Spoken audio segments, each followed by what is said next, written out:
Olá, alunos do sétimo ano. Esse aqui é o videozinho que eu disse que faria como uma revisão da nossa atividade avaliativa, né? Um conteúdo extra para estar ajudando vocês e deixar lá arquivado para quem quiser estudar por esse meio aqui. Bem, eu vou utilizar os mesmos slides que eu utilizei nas nossas aulas, certo? Todos eles estão disponíveis nas atividades lá no Google Sala de Aula. É só dar uma olhadinha na pasta segundo semestre. Em cada uma das atividades que eu lancei, tem o slide da nossa aula. Então, nós vamos iniciar aqui com o assunto do Genitive Case, Possessive Case. Bem, só para relembrar aqui com vocês, a nomenclatura desse assunto, o nome desse conteúdo, tem essas duas possibilidades, mas não existe diferença entre eles. O que se dá no assunto, o que acontece, as regras, tudo é a mesma coisa. Só são apenas duas possibilidades que existem de chamar o mesmo assunto, certo? Então, caso na atividade esteja genitive case, aí você só estudou como possessive case, não fique surpreso, porque é o mesmo conteúdo. E aqui nós temos uma explicação breve sobre o que seria esse caso possessivo ou genitivo. O caso genitivo em inglês é representado por apóstrofo S ou apenas por um apóstrofo. Ele exprime uma relação entre dois ou mais elementos e essa relação é principalmente uma relação de posse. Bem, nesse assunto nós teremos dois elementos que são primordiais e essenciais. Nós teremos um possuidor, alguém que é dono de alguma coisa, e teremos o objeto possuído, a coisa que é da posse deste possuidor. Então, nós teremos esses dois elementos, e para indicar essa posse, para dizer que algo é de alguém, nós estaremos utilizando esses dois símbolos aqui, ok? O apóstrofo com S ou o apóstrofo sozinho. Vamos aqui analisar um pouco da estrutura das frases que são formadas no caso genitivo. O genitive case, caso genitivo, também conhecido como possessive case, caso possessivo, é característico da língua inglesa, ou seja, isso aqui é um tópico, é uma característica, algo que faz parte da língua inglesa. Não sei dizer a vocês se existem outras línguas que contêm esse mesmo símbolo, com esse mesmo intuito e significado, mas na língua inglesa o apóstrofo ele é muito utilizado, principalmente para abreviar palavras, para abreviar verbos. Nós temos a forma abreviada do verbo to be, como a gente estudou, que é muito semelhante, né? O caso do singular é muito semelhante com o apóstrofo S aqui do caso genitivo possessivo. E aí não tem como confundir, porque são dois momentos diferentes, são dois casos diferentes e situações diferentes dentro da frase. Não tem como confundir um com o outro. Então, vamos ver aqui, olha, o caso possessivo é utilizado para indicar que algo pertence ou está associado a alguém ou a alguma coisa. Observe o exemplo. Nós temos a frase formada com estes elementos. Tem o possuidor. Aí, junto do nome do possuidor, nós teremos o apóstrofo sozinho ou o apóstrofo com S e logo em seguida a coisa possuída. A ordem básica é essa daqui. Imaginem, não teria sentido existir esse assunto, não teria sentido dizer que algo pertence a alguém se nós não tivéssemos o possuidor, o dono do objeto. Então, ele é a estrela da frase, logo é a primeira palavra. E mais à frente vocês vão ver que é essencial conhecer esse formato aqui, porque nós temos outras maneiras de dizer que algo é de alguém em inglês. E terão casos na atividade avaliativa, como a gente praticou nas atividades, onde vocês vão reescrever uma frase que estará em um formato e vocês vão passar para o formato do caso genitivo. Então vejam aqui o exemplo dessa frase. The toy of the boy. O brinquedo do menino. Então, para dizer que o brinquedo é do menino, aqui foi utilizado o de, o of. Então, a coisa possuída, nesse caso aqui, vem na frente. E o possuidor vem logo em seguida. Essa ordem aqui influencia sim, influencia na situação em que quem passa a ser a estrela da frase, quem passa a ter destaque é o objeto possuído. Então, o brinquedo do menino está dando destaque ao brinquedo e não ao menino. O menino não é uma informação principal, é uma informação que complementa isso aqui. Já no caso possessivo genitivo, the boy's toy, ó, veio com apóstrofo S aqui, porque nós não tínhamos um S nesse substantivo, nessa palavra aqui. Então, nesse caso, the boy, olha, não era só boy, era the boy, o menino. Então, the boy passou para a frente, ganhou o apóstrofo S e em seguida o brinquedo. Existe uma perda de alguns elementos aqui, né, e ganho de outros. Observe, nós não tínhamos o apóstrofo S nessa situação, mas aqui nós temos. Aqui eu tinha dois artigos, o D duas vezes. Porém, um deles saiu. E sempre o que vai sair é o que acompanha o objeto, certo? Caso tenha dois assim, um vai estar acompanhando o sujeito possuidor e o outro vai estar acompanhando o objeto possuído. O que vai sair vai ser o do objeto possuído e o do sujeito permanece e vai junto com ele quando a gente reescreve. Tendo isso, o of ele também é retirado, porque na tradução, quando a gente diz o brinquedo do menino, esse do, que seria o of aqui nesse caso, agora vai estar sendo representado pelo apóstrofo S. Ele já está indicando uma relação de posse do possuidor e da coisa possuída. Agora aqui, nós temos as duas possibilidades, o apóstrofo sozinho e o apóstrofo com a letra S. Sem esses dois elementos, não tem como formar o caso genitivo, o caso possessivo. Eles são a característica, o acessório e aquilo que forma as frases nesse conteúdo. As regras para a formação do caso genitivo. Observe as regras iniciais e principais. Nós temos aqui essas duas regras. Nós usamos o apóstrofo S e o apóstrofo para indicar posse. Isso aqui é o que eu já venho repetindo e é algo que é muito falado, é repetido constantemente, porque esse assunto tem essa essência, é o intuito, é esse o motivo pelo qual nós possuímos esses dois elementos na língua inglesa. Nós usamos o apóstrofo S após substantivos que estão no singular. Observem essa questão do singular. Por quê? Nós estudamos anteriormente, antes das férias, nas atividades, o plural do substantivo. E a regra geral, no inglês, a maioria dos substantivos, quando eles passam para o plural, eles ganham um S, como no português. Então, eu tenho boy, menino, boys, meninos.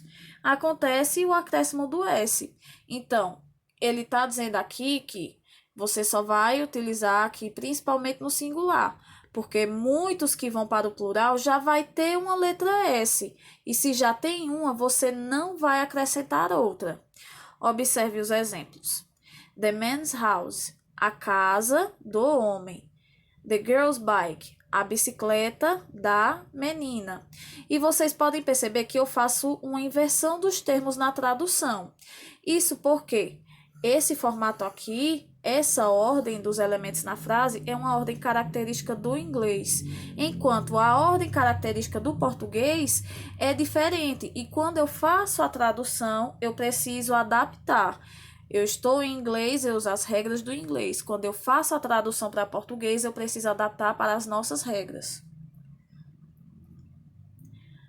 Regra 3. Usamos o apóstrofo aqui após substantivos que estão no plural e S e apóstrofo S para plurais que não terminam em S. Então, essas regras elas também estão descritas no livro, ok? Nas páginas que eu passei para vocês estudarem.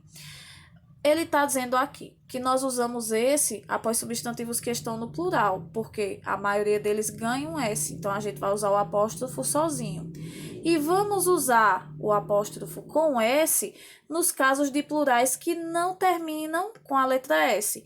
Existem casos, sim, como os substantivos irregulares. Nós temos food e feet, que é pé e pés. Temos woman e women, que é mulher e mulheres. Child, criança, e children, crianças. Então, são substantivos irregulares que, quando são passados para o plural, eles não ganham a letra S. Logo, se ele não ganha a letra S, mesmo que esteja no plural, eu posso usar essa versão.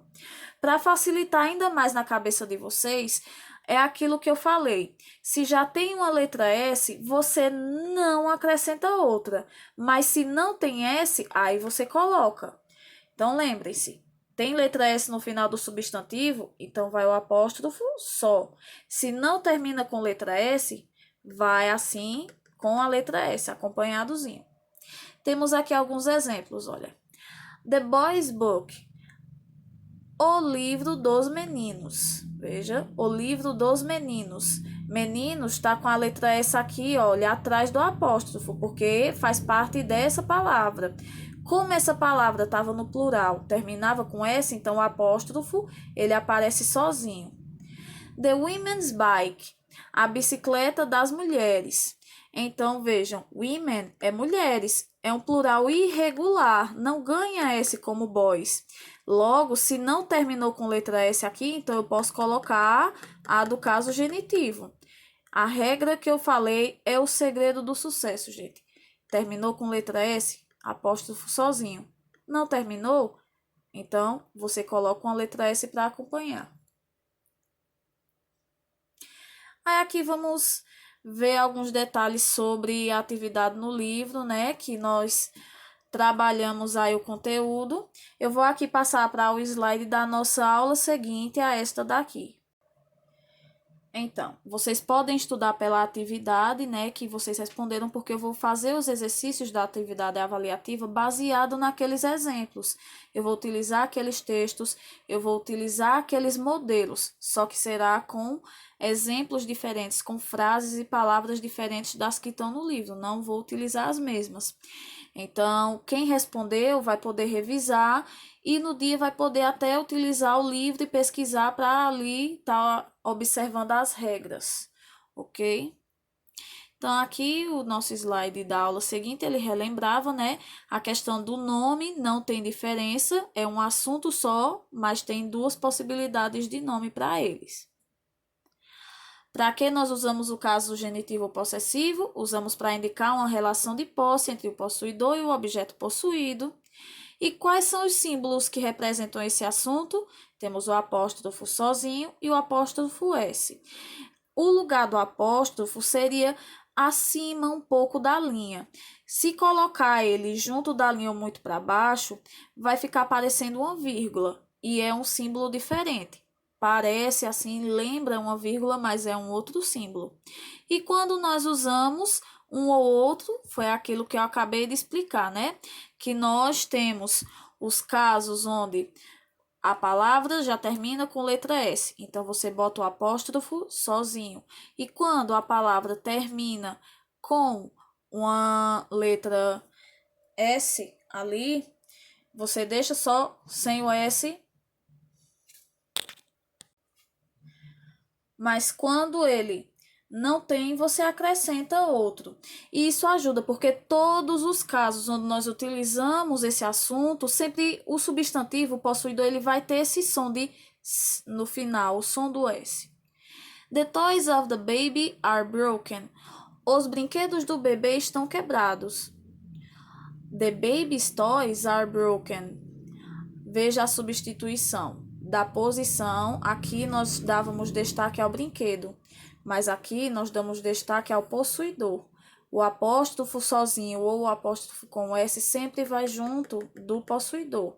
Logo depois dele já vem o objeto.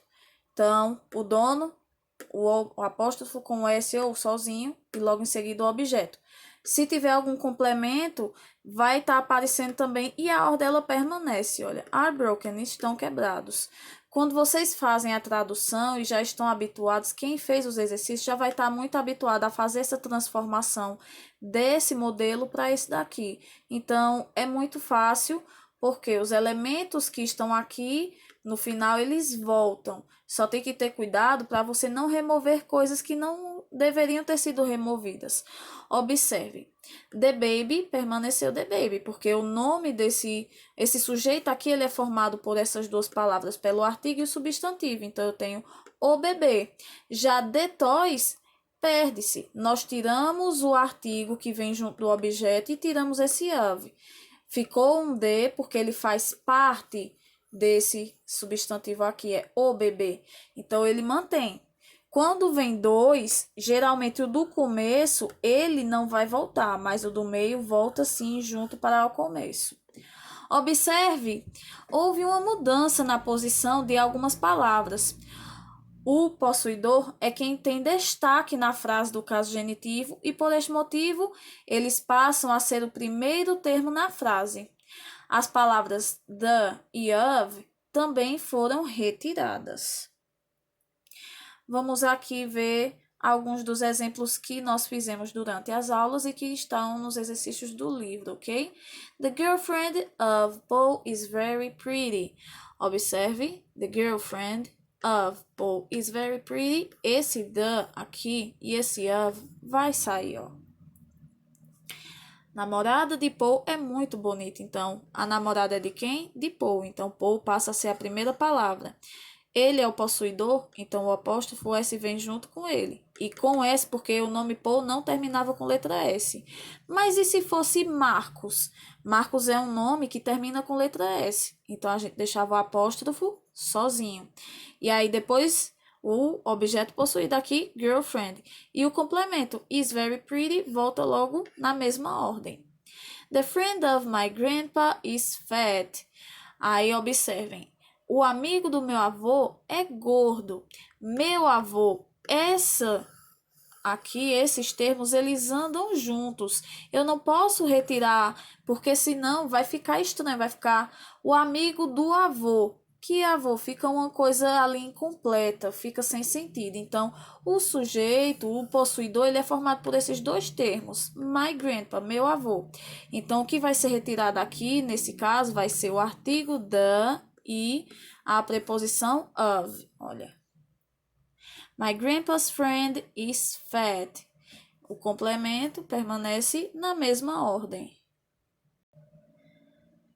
Bem, gente, eu vou finalizar aqui esse primeiro vídeo. Nós teremos dois assuntos, dois conteúdos na nossa avaliação e eu vou fazer a parte 2 da revisão com o nosso segundo assunto, que será os pronomes interrogativos, ok?